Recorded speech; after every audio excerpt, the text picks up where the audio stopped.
I'm Michael Fox, and this is the Prospector News Podcast. And joining me today, I have not one, but two guests.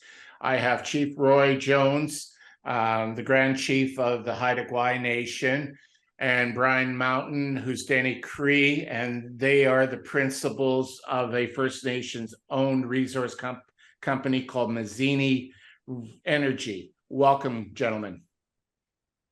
Good morning, sir. You just got to be careful how you introduce me. I'm not the Grand Chief of the Haida. I am one of the many Haida hereditary leaders, and probably one of the most controversial one, as I did work for Enbridge and I do work for industry. So, that kind of stands out in our community. And I got a fair amount of support, but I got some that don't support either. So that's me.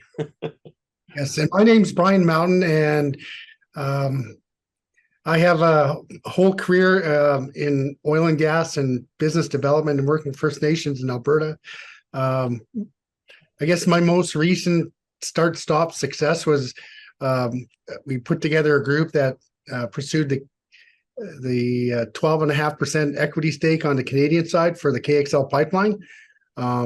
That's intergenerational wealth that we were seeking. We put together through band council resolutions, agreements with First Nations to participate. And it was a big deal until Biden came in and he canceled the pipeline. And we just went back to work, created a company called Mazini Energy and Power, Inc. And what we do, we pursue transitional energy. We're pursuing SMRs, MMRs, but we're here today to talk about mining development and the opportunities in Alberta. That's been set up by the government through the Minister of Energy and Minerals. That's never been done before. And the Alberta government has a plan to develop with Indigenous participation mining development. And that's what we're here to talk about today. And by the way, Mazini means wolf in Dene, in Southern in Treaty 7. Of course, that's our land acknowledgement. That's where I am. I'm in Calgary, and the wolf is known for being, hunter. They raise their young. They persevere, and that's kind of the likeness and what we expect in our culture in Mazini Energy. Wonderful. That's perfect. I liked when we first met in Kelowna at the Critical Metals Forum. The one thing that stood out from all the conversations we had was that discussion about generational wealth and how you were looking to build generational wealth for your communities. Well, one of the things I'll just before Chief speaks, I just want to say that in Canada, we were. It was a long road. It's been 150 years since we signed treaty. We didn't have to have the opportunities like the settlers had, where they could pass along, build a ranch, build a business, and then pass it along, through the generations. So we're taking some big economic steps here. So I call it economic reconciliation. And what we expect from the projects that we develop is that intergenerational wealth. So 7 generations. I'm the 7th generation from treaty 150 years ago. When they passed the Lands Act in 1930, they took away First Nation resources, and then we functioned under the treaty system for 150 years, and now it's time for us to pursue the economic reconciliation through development, resource development for the next 7 generations. I'll give you an example. SMRs, that you're talking 60 to 100 years.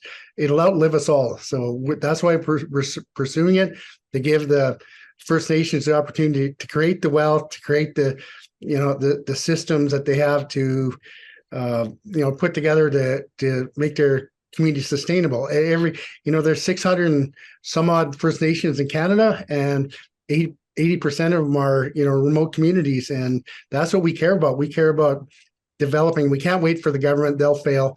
We can't wait for industry, so we're going to partner. We're going to put the puzzle together and pursue the projects that we believe that can create that wealth. Ultimately, this is about expanding the pie that you're going to share with everybody, correct? Yeah, exactly. Chief, you want to talk about that?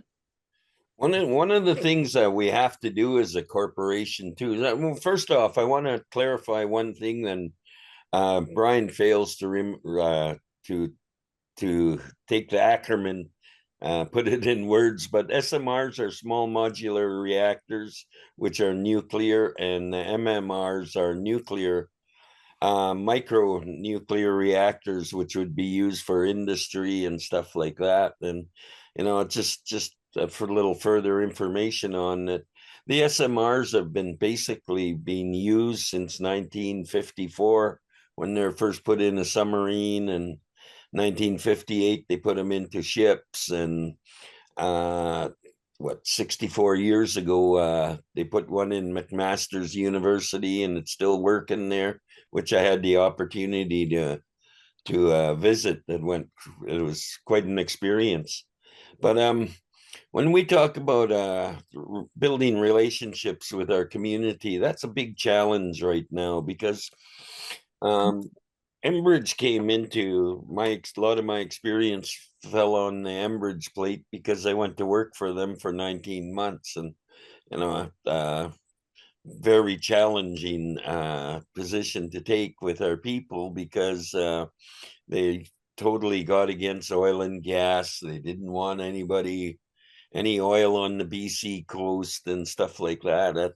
But at the same time, we're totally oblivious to what was already going on out there when we're getting 7.5 billion gallons from Valdez to the lower 48 going by Haida all the time. So, this is the oil and gas industry, and with the changes that are coming in the oil and gas industry, we're looking at new forms of energy, and given that nuclear is uh, probably classed as the cleanest energy and that we can get in the world, and with all the challenges of 3 Mile Island, Chernobyl, and Fukushima, those things all stand out. But those were major projects where on two of them was human problems. The other one was earthquake, tsunami, the whole 9 yards that came in. We have to educate the community on these things so we can get them to understand that it is not all bad, because when you're looking at a nuclear program for your energies for your community, we're talking about fueling up every 60 to 100 years now, versus where I live, we're burning 10 million liters of diesel a year for a population of roughly around 40, probably 42 to 4,700. I'll give it that much latitude in our year-round population, because these are things that are going to change and have to change in the world as we move toward net zero 2050, which everybody's focused on, and basically that's a little over 26 years away. So there's a lot of work to be done. Yes. What struck me from our earlier conversations is not only do you want the SMRs, or the small modular reactors, for your communities, but you want the communities to be able to service them, look after them, and understand how they work. Yeah, that's where university like McMaster's would come in, and this is a golden opportunity. And we've talked to McMaster's about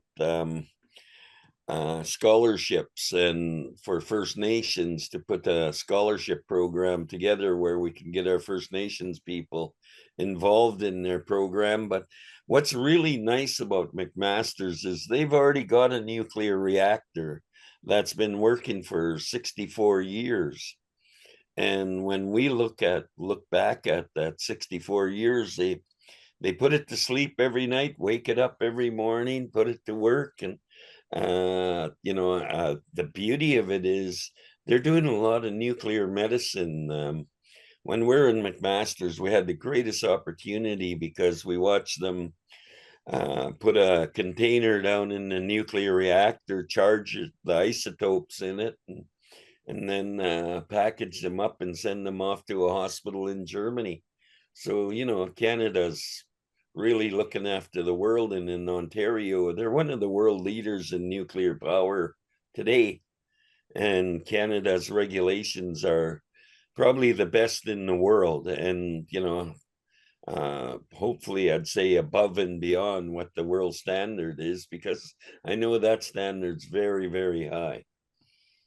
Yeah, I remember as a kid growing up in the 70s, it was one of the principal sources of national pride was us being a leader in nuclear energy.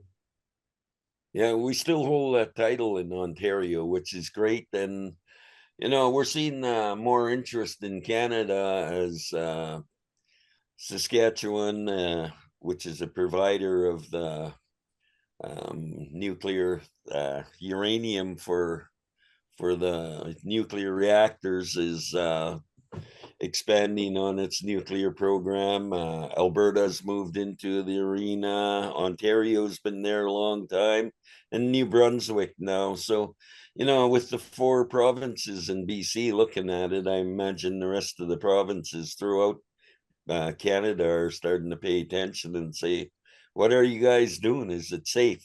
So, and Ontario could step right up to the front of the plate and give them the full meal deal on nuclear, no matter what. And it's been great because we've been able to hook up with Ontario Power and be able to communicate and work with them as well. And we do have invitations to go to Darlington in the near future. So, those are things that we'll be working on this fall.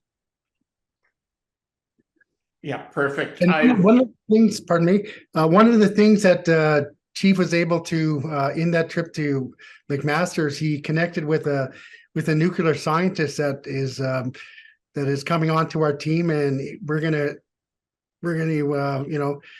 listen to his direction and help us develop and get ahead of some of the other groups that are pursuing it. It's widely known that Pathways, the Canadian-owned oil sands are pursuing an SMR to create steam for the oil sands. They can go ahead and do that. We're looking at we want to concentrate on the educational portion to the communities. They need to understand what's coming and what this means. And I believe that we'll land the project on that. MMR is a micro modular, the ones that's actually needed in remote communities for disasters and development and all those things. So that's our space. Yeah, I'm a big believer that Canada should be an energy superpower. We have all the old energy and the oil and gas, the coal, and we have the new energies that are coming, the nuclear, the lithium, the critical metals for the green battery tech. And given where those metals are, First Nations should have an opportunity at the generational wealth that you're speaking of. A lot of these things are on traditional lands.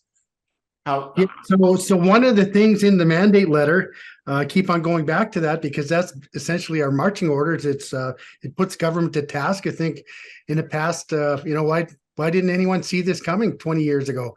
So now we're in that huge paradigm shift, to kind of redevelop our resources. We were a oil and gas producing province. I don't think that's going to stop for another 50 years. But on the critical mineral side, it's time to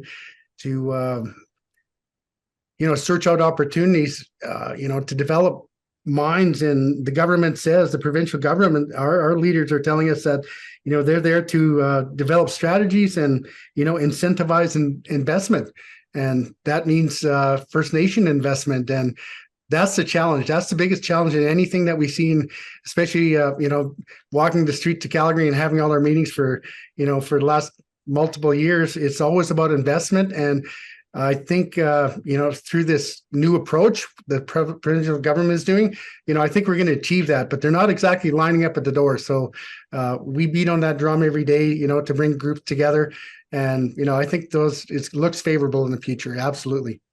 Yeah, we spoke about that mandate letter off mic before we started into this. Can you elaborate on what was in the mandate letter, Brian? Yeah, so it's a mandate letter. It was written July 10th, 2023, to the Honorable Brian Jean, Minister of Energy and Minerals, from the Premier Daniel Smith. And in the letter, they congratulate the minister, and they talk about what their cabinet goals are and their agenda is. And I'll just read it. I expect you to work on several initiatives to promote and grow our energy sector. And then it breaks down into promoting, making regulatory changes to increase the incentive for First Nations to work in the, not only the to facilitate and promote industry partnerships, but to develop, transportation and development of these projects. So it's all there. Anyone who wants to see it can see it at the on my LinkedIn. I believe I have it's on there. So it's Brian L. Mountain. And so what they're doing is they're working in several areas. And the biggest thing is, of course, they want to deal with the past, the inactive legacy oil and gas assets. I mean, that's a huge thing right there. But they want to modernize and the framework under that. But most importantly, they want to develop the resources and work with First Nations, and that's a big bite. Alberta's married with 3 different treaties: Treaty 8, which is in the north; Treaty 6 in the middle. It goes into Saskatchewan. And then you got Treaty 7. That's some big territories. It's a lot of people with different ideas, especially on the First Nation side. And to be quite honest with you, we haven't been involved on the Indigenous side in resource development. So, our curve is really steep. We have to try harder, work harder, and bring in the right people to meet these challenges.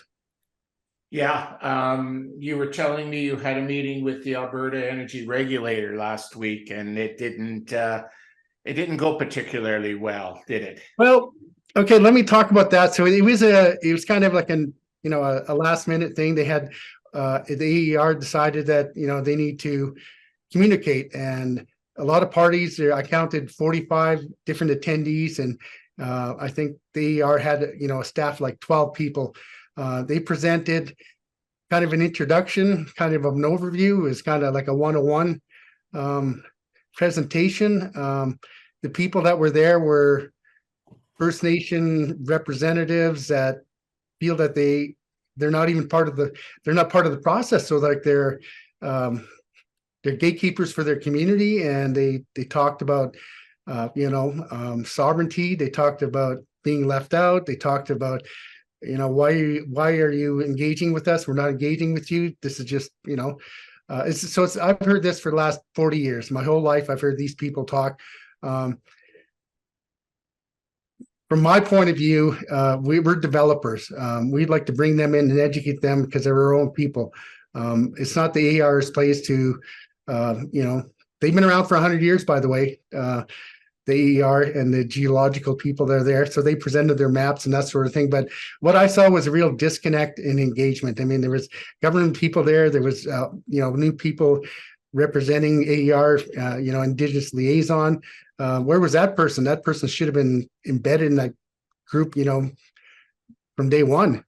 Here, this poor person is there, in a matter of weeks and representing and calling for a meeting. So now here we go into the meeting not doing mode again, right? And that's what I saw demonstrated. And be quite honest with you, I don't want to participate in that. If the AER needs us, we know where they are, or we know where they are. Back and forth, we communicate to them. We're gonna bring projects. We're past the gatekeepers. We have projects, and we want to see them develop. We want the investment, and we want the province behind us. And we'd like to see that happen, immediately. So if I'm hearing you correctly, This is one of those opportunities for government to get out of the way and let industry and the First Nations sit down and talk and and learn and understand about each other. Yes. So there was another event. There was of course, Calgary Stampede ended on Sunday, but I believe on last Thursday, the minister had an invite to different groups to listen to a speech and do a meet and greet and whatever. We were fortunate that he took us to his private office. We talked on the over there. He was meeting with a minister from another province, energy minister. He pushed that by 10-15 minutes. And specifically, he talked about the minerals portion of his portfolio. He understands the opportunity he has. He understands the need to get these projects moving. We tried to, we had some other things that we want to talk to him. He wasn't interested. He's only interested in the mining opportunities that we presented to him. And like I say, we have access to, his staff, and we'll continue down the road of, developing projects that we see, in the line of sight. We're not starting from zero. We don't need to be educated. We have people who understand the projects, I guess, subject matter experts. So we're all geared up. We're all geared up to do this. We're organized. We're incorporated. We're bringing on a team that understands the challenges, and we're partnering. And if we have to partner with, a dozen different mining opportunities, that's what we're going to do. But we have number one. It'll be in the can very shortly, and it's a lithium mine in Alberta. And it's a 70-year project, and it may be, $3 billion. We don't know yet, but we certainly like to find out what the opportunity is and get the backing of First Nation communities, get those agreements in place, and create the opportunities for that intergenerational wealth for the future. And let's get these built, because it's under the mandate. It's under the mandate letter, and it's our leaders, our First Nation leaders, have been saying they want to participate. There was an article last week with the Saskatchewan First Nations, I know that you're aware of. They kind of had some pushback. They said, we want to be included. And of course, in my lifetime, Northern Saskatchewan was the uranium mining capital of the world until it was shut down due to, the end of the Cold War and whatnot. But I mean, that's where the extraction is going to take place. So it's up to Alberta to bring the investment in, build the roads, build the infrastructure, and be there in the world market, be a leader in the world market, and to partner with our Indigenous leaders and get these sustainable communities going. That's what's needed. We've waited 150 years for the federal government to do this, and they failed. They can't even provide stable drinking water. So I mean, that what does that demonstrate? So there's this thing that they say in Ottawa in dealing with the First Nations is deny, delay, deflect, and I think those days should be over. Hear, hear. Chief, you've been an excellent communicator between the First Nations, government, and industry. How does one start when there's been 100 years of neglect in communications? Where do you even begin to start building those bridges? I have to look at the way things were run in Canada. Especially related to my dad and the way we were treated out on the coast here. Before I get into that part, is in 1968 there was still First Nations applying for application to leave the reserve in the prairies for medical and stuff like that, and we never ever had that here. There were some people that went to the Indian agent or the priest to leave the reservation, but my dad owned a boat in 1950, and he was an independent fisherman and lived his life out to when did he retire? He retired in 1995. He finally retired at the age of 72, and that's my age now. But when I look at the way it was operated, it just blew me away. And having to go into work in Alberta, and I'm learning so much about things that we take for granted out the coast here are quite complicated, especially when it comes to water. So, Enbridge came into our coastal communities here, telling everybody that they're going to build a pipeline and they're going to, create jobs for you guys. And here's where the pipeline's going to go. It's going to go in Kitimat. And they made a whole ton of blunders. And it just all added up to the point where when the plug was pulled, nobody was going to miss them. But with TMX going forward too, they put basically 138 to 148, 150 or 250, 238 to 250 tankers in the busiest corridor on the whole BC coast. Those things are all mistakes made by the government, not listening to the ground people. And that always created a sore spot for me. But a lot of people don't understand the coast as I do. And I've been a captain on the BC coast for 31 years. So, this is my neighborhood. But, we got a lot of work to do with government. And when we get into the Alberta government's been really good to me. I represented the Port of Vancouver with Rachel Notley's government, and I've also represented a lot of our communities when we're doing education for Northern Gateway at the time. And we did workshops. I did workshops pretty much all across Canada on shipping, and I was covering the BC coast, and then I turned it into global. But this is the kind of education that needs to go into our community now.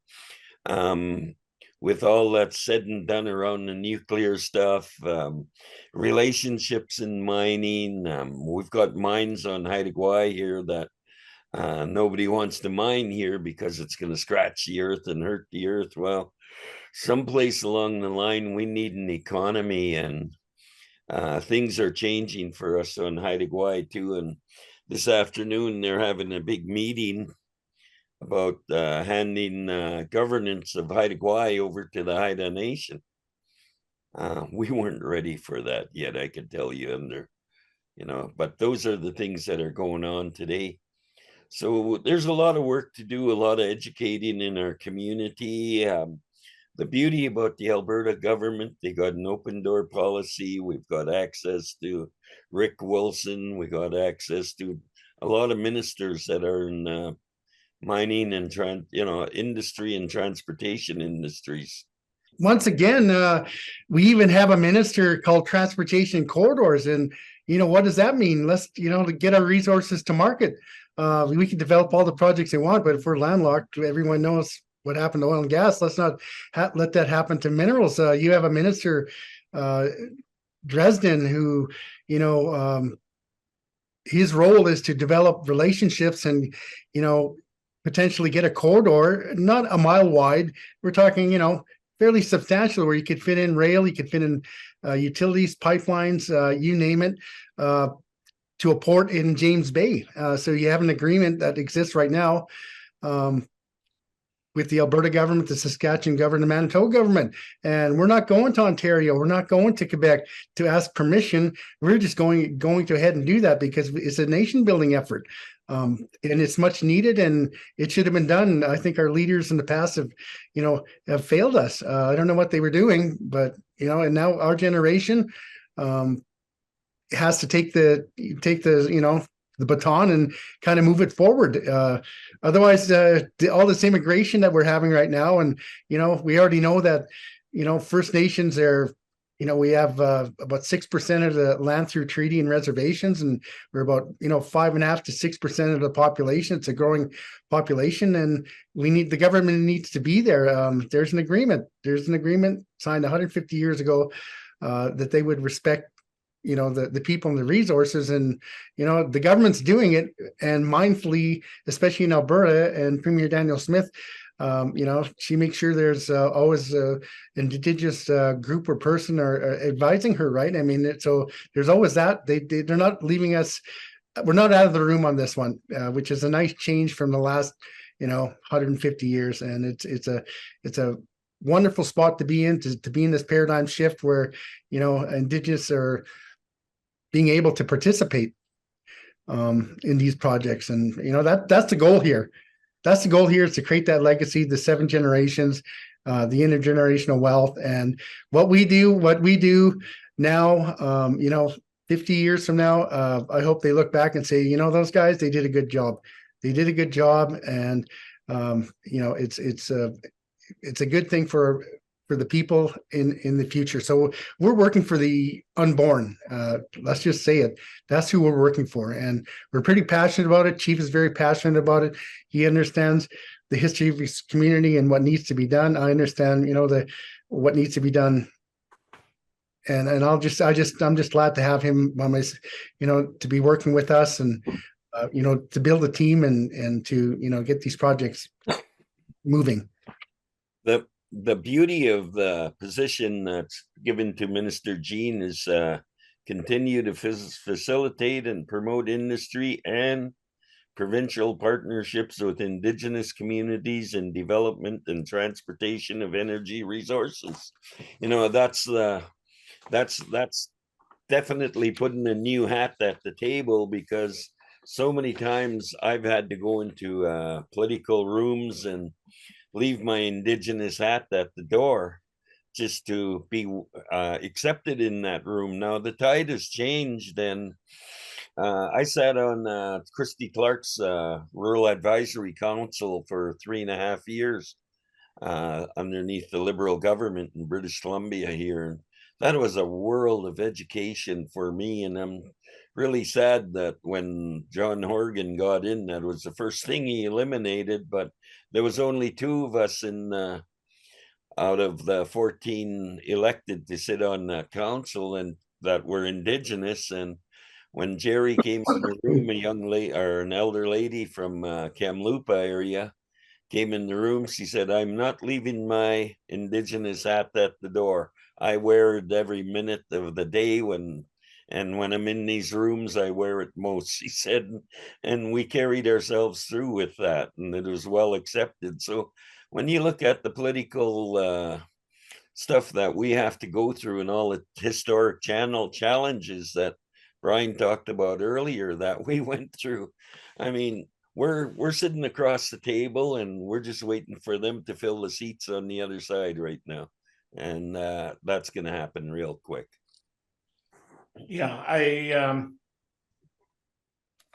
I look at it from I like to think at least a pragmatic viewpoint. We, Indigenous, non-Indigenous, individual community people, commerce, we all want the same thing. We all want to see development and to move our world forward and leave a legacy behind for those that are yet to come. And I don't know where we got to where there's so much conflict in all of that. To me, it's, we need to get back to the round tables where we sit and break bread and talk.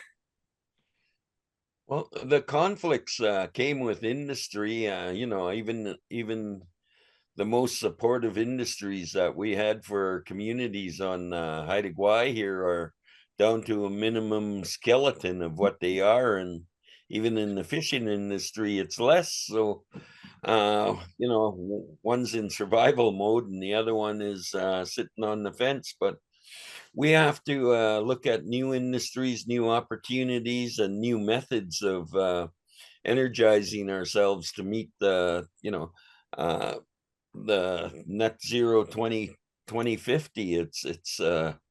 It's a question, and I ask, what does it mean to a lot of people? And I got a ton of different answers, and the most logical one is it's a statement of we have to do something by 2050 and to reduce greenhouse gases around Earth, and then we'll see where we go from there. And that was the most logical explanation to net zero 2050 is. But the other part of it, who's involved in it? There's a lot of countries, and I said this at Mickey Reader's forward. we have to work with the countries that are not on board yet to ensure that we can get them on board. And if it means helping cleaning up their waters, their communities, their neighborhoods, their country, let's put our best foot forward as Canadians. And the other thing is really, really strong about this. If you're working in a different country and transportation of oil and gas or the movement of it in any form or shape, that you have to have Canadian standards wherever you are, because if you fail in those lesser countries, you just failed in Canada and you fail globally too. So, so industry across the board has to pull its socks up to ensure that they look good no matter where they are, because when you sit down at 6 o'clock every night to turn on the news, the world is in our living room. Nobody's left out.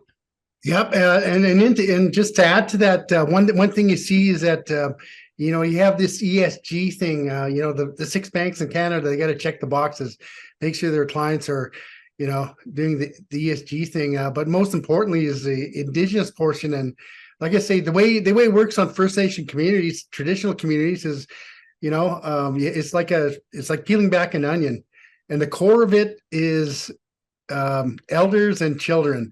And that's who we have to protect. So we're a little capitalists, but we're also socialists. I mean, we need to take care of our people, and that's the whole goal here, is to honor our ancestors, honor our traditions, make deals that'll be helpful to the next 7 generations, and do all that. And we're behind, and we need more people, more groups, more investment in education. And we even talk about the education portion of our nuclear stuff. I mean, that's a 5-year journey. We're part of the pursuit, and one of the things is education and getting scholarships out there, because we don't want people from other continents running our nuclear reactors in our communities 10 years from now. And that's the goal. That's the line of sight.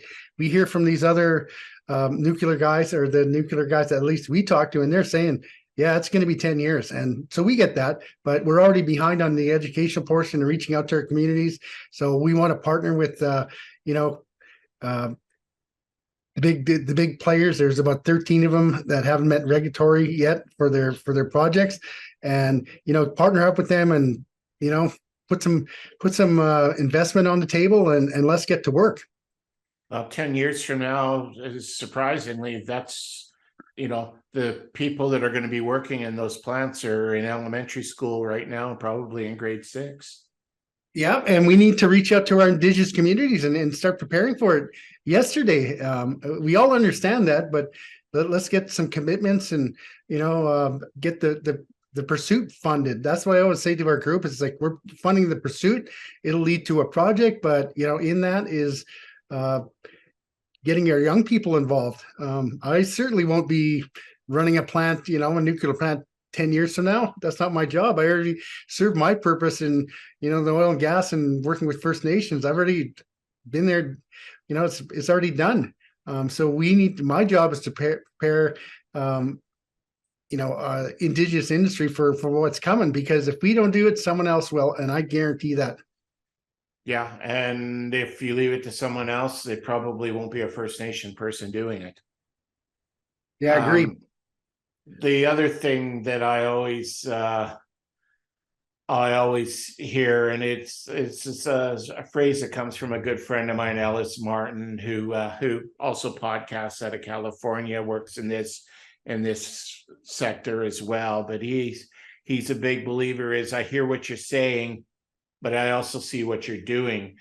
Is there still a disconnect between what people are saying about engagement and what's actually happening when the rubber meets the road?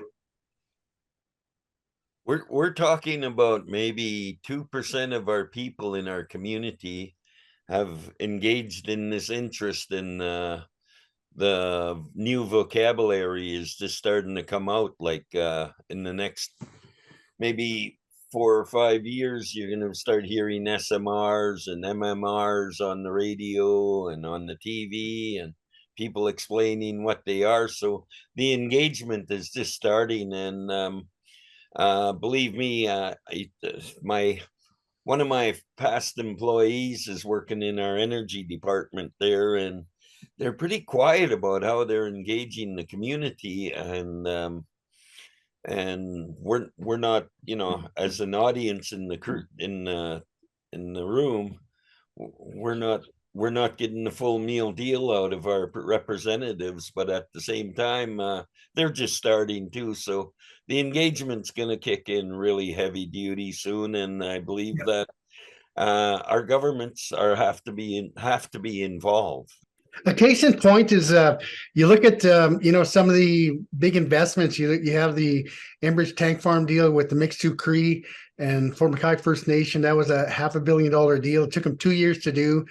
We did the KXL deal. It was 40,000. It was Treaty 6 and Treaty 7 and Treaty 4 actually that participated, and that was a 12.5% deal. So that was I think it was a $1.9 billion deal.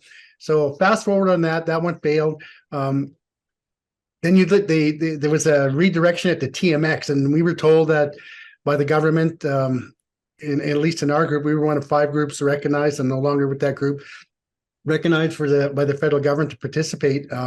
So we were lining up, okay, we're going to own 100% of the pipeline. We found out very quickly that the 129 First Nations, they're signing up with every group, every day, all day long. They're just throwing mud at the wall, see what sticks, see if they can have participation, revenue streams or whatever. But what we're hearing now, and the pipeline's, grossly over budget. I think it's going to be over 30 billion. It started off at 2 billion, and now it's $30 billion, due to COVID and all these things. And we're looking at, a completion date, and you have the federal government. I believe it's going to be a political football. I believe it's going to be shared with the pensions. It's not going to be a wealth transfer, and the First Nations are not going to see sovereignty. I've been advised by a few energy experts that the opportunity, once they get their equity portion, financed, I'm not sure where anybody's at because the terms haven't been released from the federal government. And I believe that, Prime Minister Trudeau is going to use that as a political football. The nations are not going to see that wealth transfer that they want. And these are unceded lands, by the way. This is all southern BC. Treaty 6, it comes through Alberta. Okay, they understand energy. They already signed up. They get it. The nations that have never seen the oil and gas boom or any kind of boom, they're being affected. They're small bands. They're 50 people, 70 people, 1,000 people. When they get signed up and they see the terms and they see how little they get, I think you're going to see some. I wouldn't call it backlash, but you're going to hear about it. You're going to hear about what was promised and what was delivered. And I believe that that's coming very short in the next 6 months. Under this new approach that they're bringing to us, though, too, 51% is on the table in a lot of these opportunities. So, that tide has changed. So I believe that what Brian's talking about, when we look back at it, those communities are going to be able to go open the door again and say, come on, we got to talk. We're not getting what we anticipated. We're getting, let's move forward. These are the things. And again, we're dealing with, communities of, some got a lot of means and great leadership and stuff like that. And some are just brow whipped that they've been stuck in their corner long enough that they're, it's like, if you ever seen an animal that was beat up all the time, he's quite timid. And that's the way our people are acting toward, the way things are coming out now. It's absolutely incredible because we've got so many social problems. And in one of the papers I wrote that even in the big city, even though we're a lesser population, we're the most notable where poverty is showing. And, we're changing that. We're working to change that, not only for our own communities. We're looking at nationwide, worldwide, wherever we could do our best job. That's what we're looking for. Hear, hear. Well, gentlemen, we're at the starting gate, more or less, to this. So there's going to be plenty of opportunity for us to talk about this further as things start to progress down the road. And I look forward to having them both on again. Very good. Thank you Thank very you. much. Okay, thanks, Brian. Thank you, Chief, for joining me today. Okay, all the best. Take care. Bye-bye. The Prospector News podcast is for educational purposes only. The opinions expressed are those of the participants and are not to be taken as investment advice. Listeners need to do their own due diligence and seek advice of a licensed investment advisor.